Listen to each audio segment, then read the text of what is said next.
Саламатсыздар ма, құрметті көрермендер. Ең соңғы жаңалықтарды алғашқылардың қатарында білгіңіз келсе, бейне астындағы лайк және подписация таңбаларын басып, біздің арнамызға жазылуды ұмытпаңыз.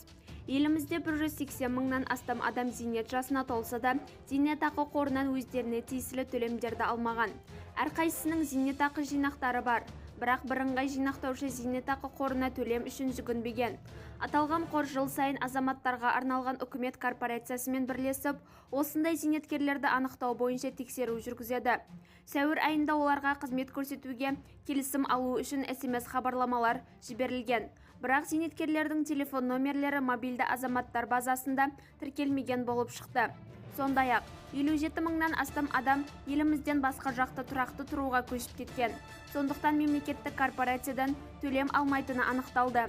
Зейнетақы тағайындау үшін азаматтарға тұрғылықты жері бойынша мемлекеттік корпорацияның бөлімшелеріне уақытылы хабарласуы тиіс. Бізді бақылауды жалғастырыңыз.